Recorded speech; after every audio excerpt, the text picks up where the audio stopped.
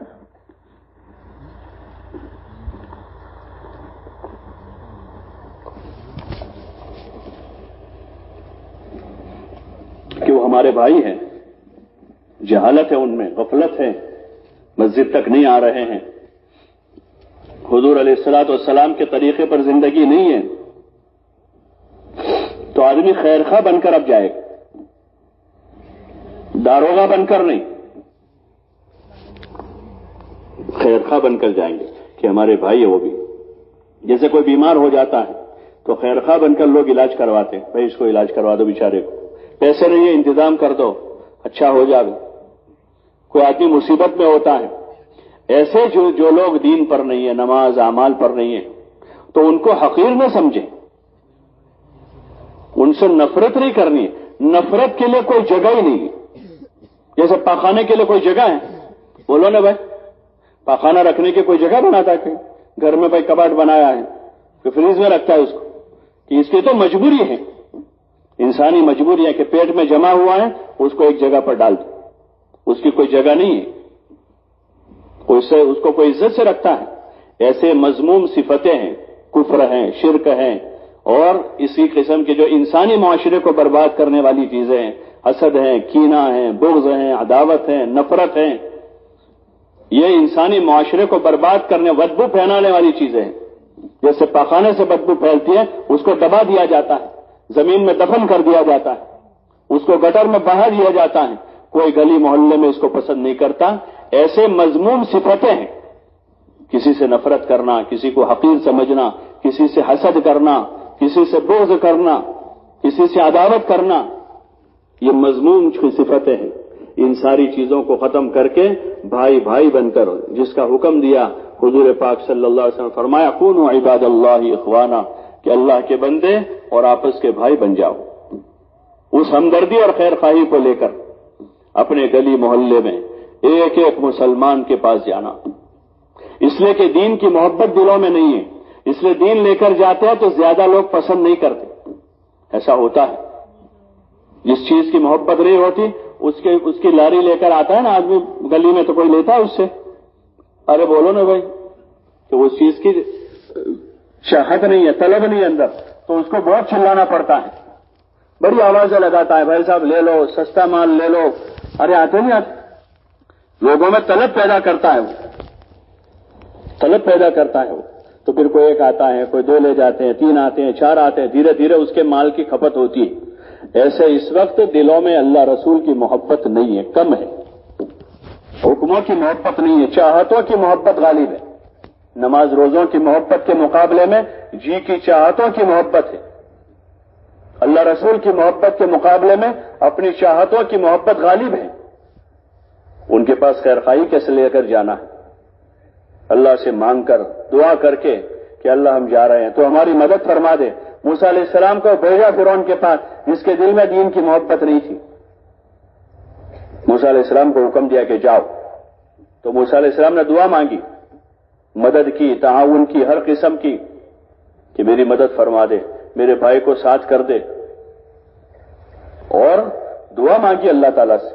تو دعائیں مانگ کر پھر روزانہ 2-2 3-3 کی جماعتیں بنا کر اپنی بستی کے گھر گھر جانا. اور جو ہمارے بنیادی چیزیں ہیں، ایمان، اعمال، اخلاق، آخرت، اس کو گھر گھر جا کر بولنا ہے. جو 6 صفات ہیں نا تبلیغ میں، 6 صفات، ایمان، نماز، علم اور ذکر، اکرام مسلم، اخلاص نیت اور دین کی محنت کے لیے راہ خدا میں نکلنا، کہ ان کے فضائل گھر گھر جا کر بولنے ہیں، تاکہ لوگوں کے دلوں میں اس کی عظمت پیدا ہو، اور بولتے بولتے ہمارے دلوں میں بھی اس کی حقیقت پیدا ہو جائے. ابھی ہم بھی بول تو رہے ہیں لیکن حقیقت دل میں نہیں ہے. بولتے بولتے ہمارے دلوں میں اس کی حقیقت آ جاوے، اور لوگوں کے درمیان میں اس کو بولتے بولتے لوگوں کے دلوں میں اس کی عظمت پیدا ہو، ایمان، اعمال کی، علم کی، اخلاق کی، دین کی نسبت پر راہ خدا میں نکلنے کی. گھر گھر جانا، ایک ایک کے پاس پہنچنا ہے، اس کی دعوت دینی ہے. یہ بہت بڑی بات ہے. کوئی اگر آدمی کر رہا ہے تو بڑا کام کر رہا ہے. وَمَنْ أَحْسَنُ قَوْلًا مِّمَّنْ دَعَا إِلَى اللَّهِ وَعَمِلَ صَالِحًا وَقَالَ إِنَّنِي مِنَ الْمُسْلِمِينَ. اللہ تعالیٰ کا ارشاد ہے کہ اس سے بہتر کس کی بات ہو سکتی ہے کہ جو لوگوں کو اللہ کی طرف بلاوے، اللہ کے حکم کی طرف بلاوے. یہ کام ہے، گھر گھر جانا، ایک ایک کو ملنا اور دین کی دعوت دینا. لیکن بس شرط یہ ہے کہ محبت کے ساتھ دعوت دینا ہے. محبت فاتح عالم، ہر ایک سے محبت کرنی ہے، ہر ایک اللہ کا بندہ ہے، حضور علیہ السلام کا امتی ہے. کوئی نمازی ہے، کوئی نماز میں نہیں آ رہا ہے، جہالت ہے. ابھی جیسے بیمار آدمی ہوتا ہے تو بیمار سے محبت کرتے ہیں لوگ، بیماری سے کوئی محبت نہیں کرتا. کرتا ہے کوئی محبت؟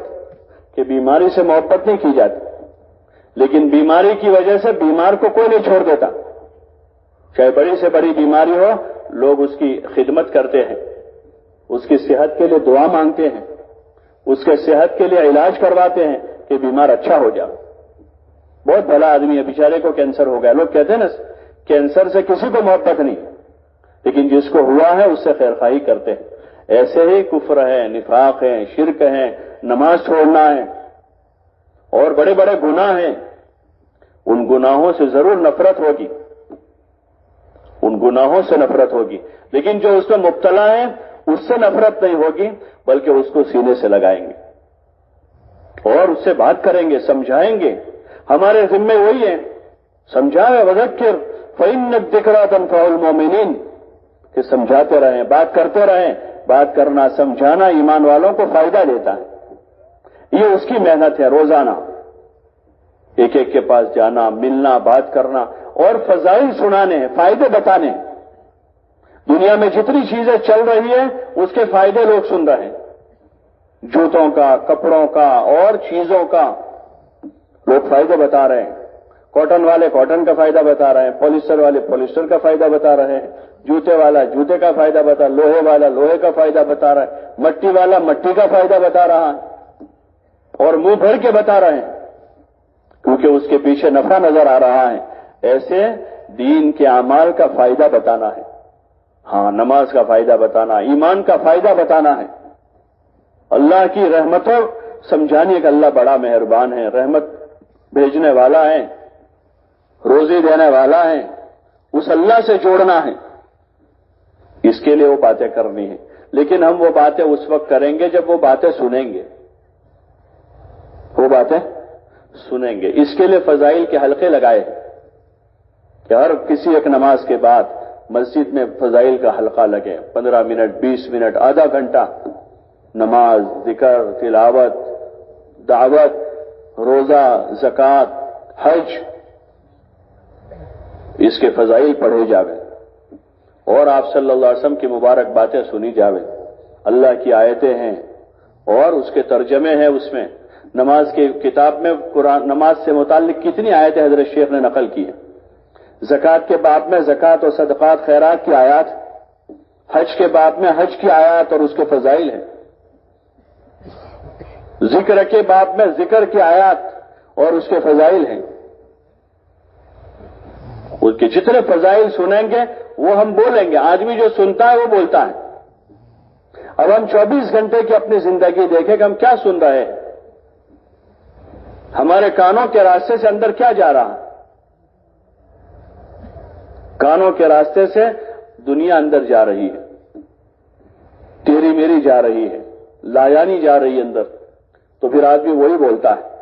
اس سے اچھا خاصا سمجھدار آدمی، نمازی آدمی مسجد کی صف میں کھڑا ہے تو ایسا لگ رہا ہے کتنا پارسا آدمی ہے، یہ کتنا نیک آدمی ہے، لیکن باہر نکل کر دوستوں کی محفل میں بیٹھتا ہے تو ایسی گالیاں بکتا ہے، شیطان شرما جاوے اس سے، کیونکہ وہی سنا ہے اس نے، وہی سنا ہے۔ یہ نہیں سنا کہ سباب المسلم فسق، کہ مسلمان کو گالی دینا فسق ہے، یہ فاسق کا کام ہے گالی دینا، وقتالہ کفر، اور اس کو قتل کرنا کفر ہے۔ آدمی گالی دے رہا ہے، ماں بہن کی گالی دے رہا ہے، مسجد میں کھڑا رہنے والا، اس لیے کہ گالیاں سنی ہے بچپن سے، وہ بھی گالی دے رہا ہے اور بدتمیزی کر رہا ہے، بد اخلاقی کر رہا ہے۔ ہاں ایک برا معاشرہ ہے جس کو اسلام نے پسند نہیں کیا ہے، جس میں گالی گلوچ ہو، تیری میری ہو، غیبت ہو، کسی کی آبرو پر عزت پر حملہ ہو رہا ہو، کسی کی جان پر حملہ ہے، کسی کے مال پر حملہ ہے۔ ایک پاکیزہ ماحول تیار کرنے کے لیے مسجد میں فضائل کے حلقے قائم کریں کہ جس میں ایمان کے فضائل ہیں، نماز کے فضائل ہیں، ذکر کے فضائل ہیں، قرآن کے فضائل ہیں، اور فضائل صدقات میں صدقات اور زکوٰۃ اور مسلمانوں کے ساتھ حسن سلوک، والدین کے ساتھ حسن سلوک اور رشتہ داروں کے ساتھ صلہ رحمی اور اس کے فضائل ہیں۔ زیادہ سے زیادہ وقت ہمارا اس میں گزرے، گھر کے ماحول میں بھی تعلیم کا حلقہ قائم کریں تاکہ ہم ایمان اعمال اور ان چیزوں کے فضائل کو سن کر اپنے اندر سے وہ غلط جذبات کو ختم کریں۔ بے ایمانی کے جذبات ہیں، گناہوں کے جذبات ہیں، بڑا بننے کا جذبہ ہے، فسادی بننے کا جذبہ ہے، یہ برے جذبات ہیں۔ گھر کے ماحول میں بھی بچوں کو لے کر بیٹھے ہیں۔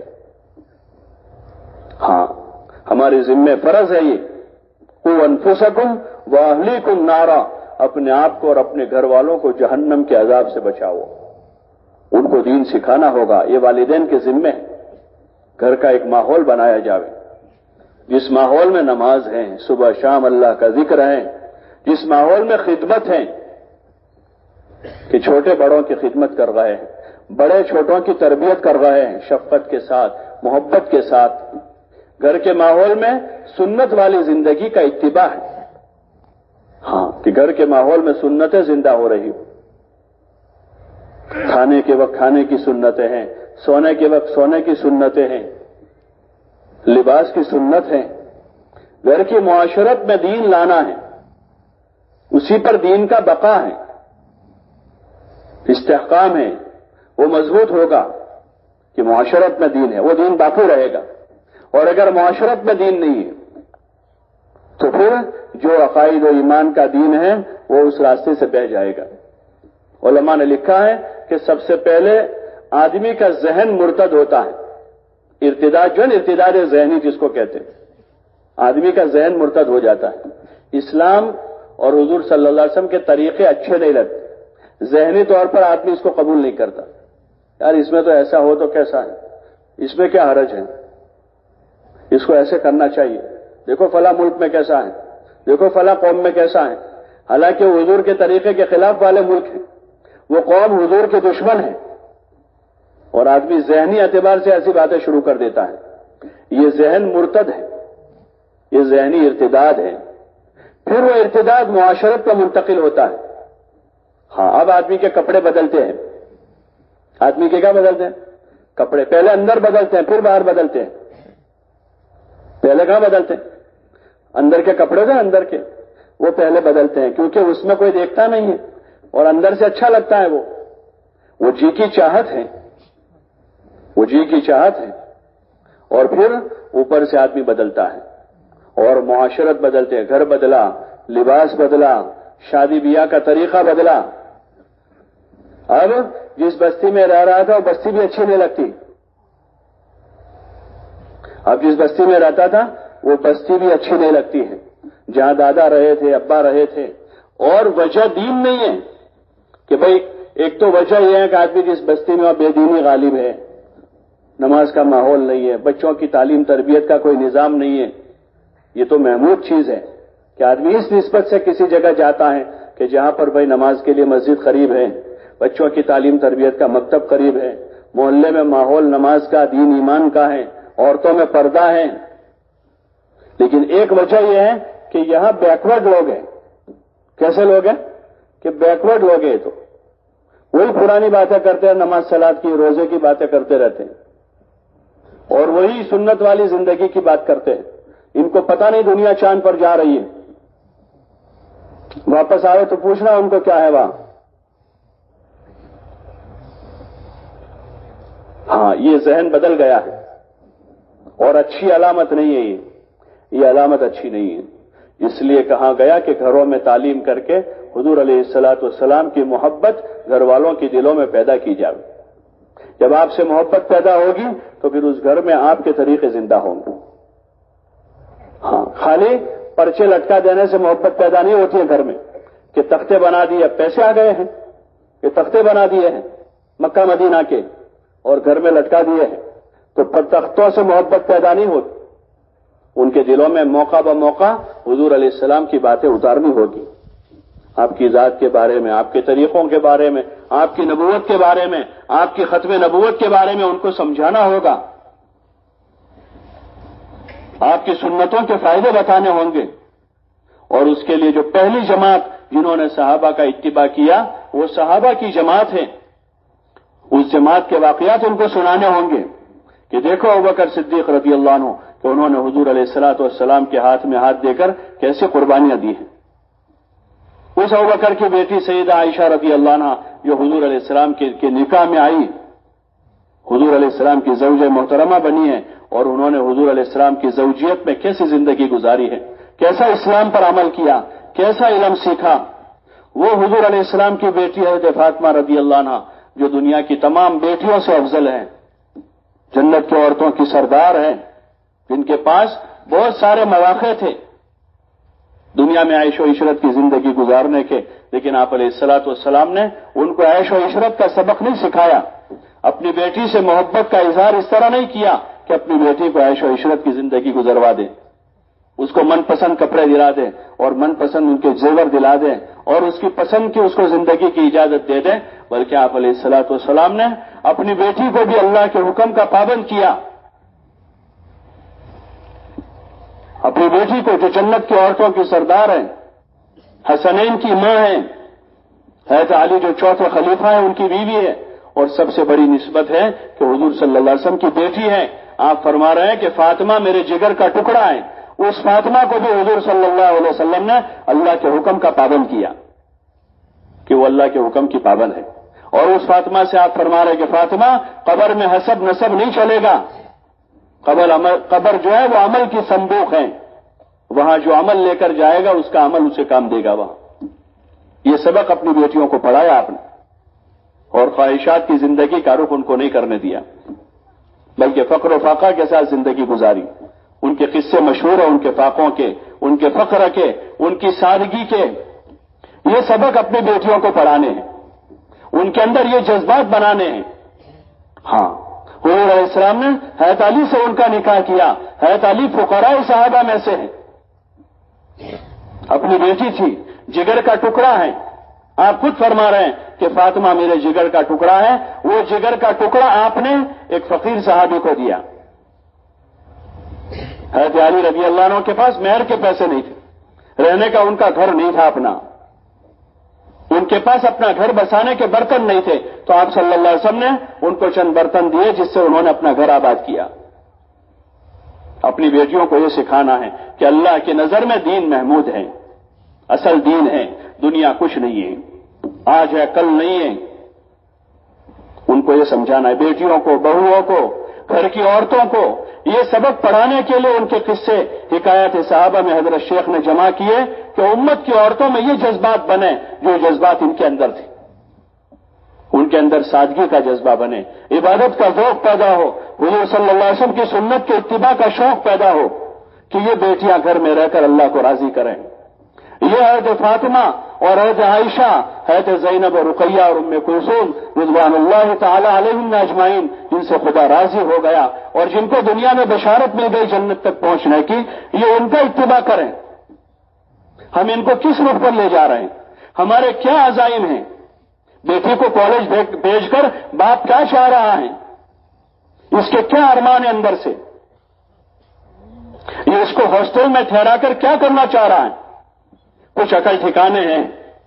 کوئی غیرت زندہ ہے اندر کسی باپ کی جو کسی غیرت مند باپ میں، مسلمان نہیں، کسی غیرت مند باپ میں آج سے 50 سال پہلے، 30 سال پہلے کوئی غیرت ہوا کرتی تھی جو اپنی بیٹی کو، جوان بیٹی کو تنہا چھوڑ کر وہ گھر میں اس کو تنہا نہیں چھوڑتا تھا، آج اس بیٹی کو ہاسٹل میں چھوڑ رہا ہے،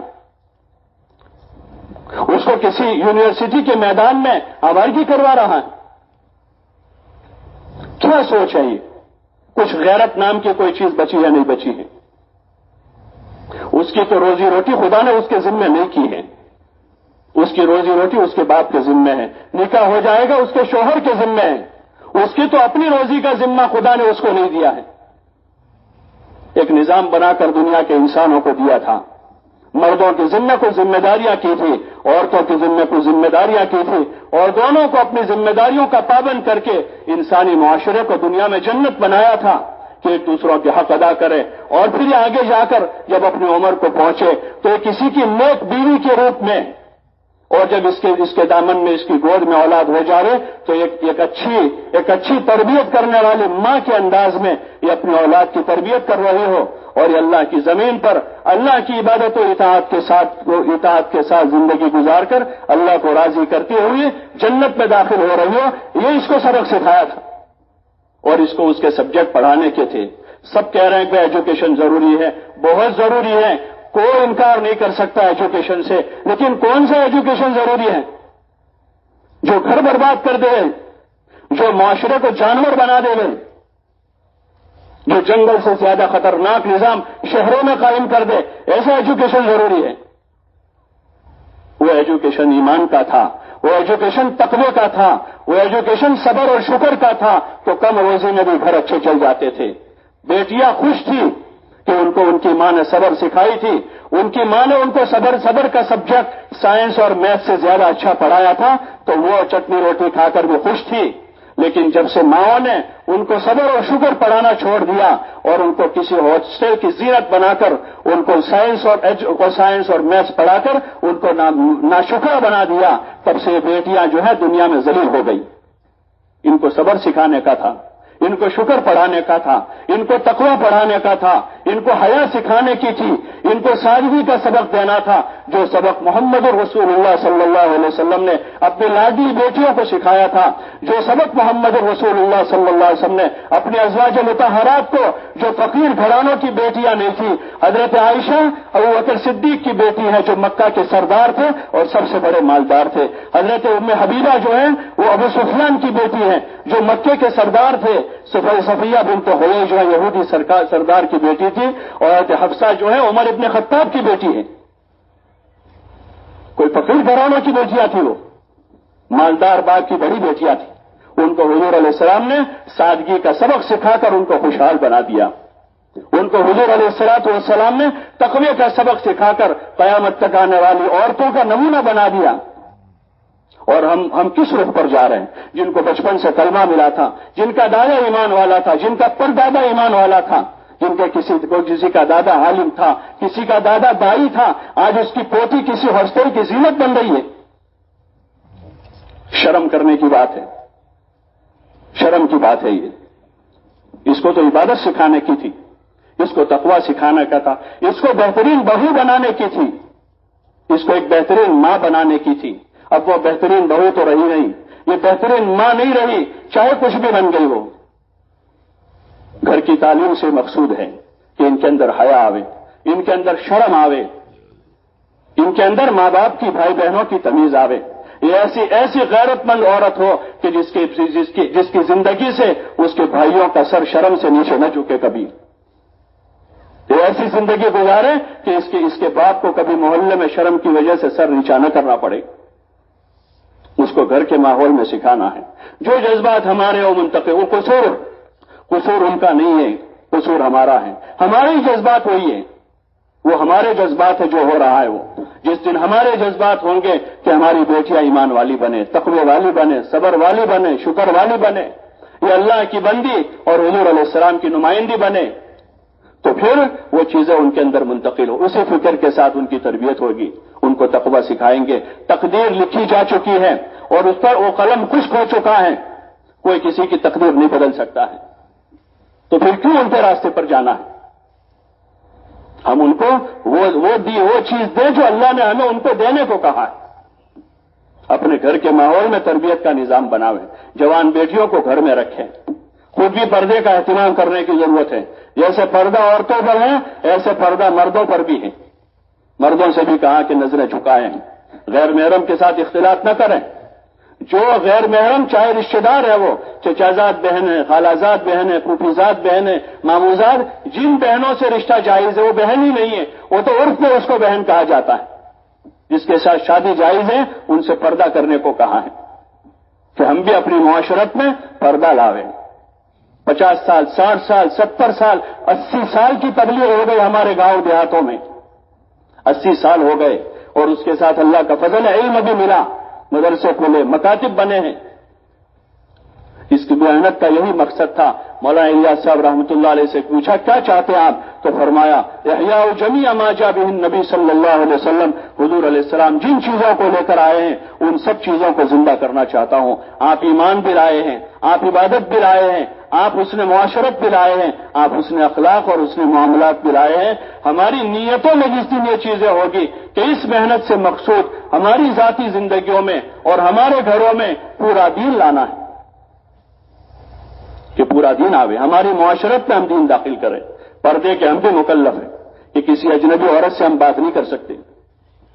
یہ جو بہنیں جو میں نے شمار کروائی وہ بہنیں نہیں ہیں، وہ تو عرف میں بہن کہا جاتا ہے اس کو، ورنہ اس سے تو نکاح چاہیے، وہ تو بیوی بنے گی، کل کو نکاح ہو گیا تو بیوی بن جائے گی، عرف میں بہن کہتے ہیں، لیکن وہ بہن نہیں ہے، اس سے پردہ ہے۔ اپنے ماحول میں اس کی کوشش کریں گے۔ تعلیم کے راستے سے استعداد پیدا ہوگی، جب گھروں میں فضائل کی تعلیم ہوگی دین کی سمجھ بڑھے گی، شعور بیدار ہوگا اور استعداد پیدا ہوگی دین پر چلنے کی۔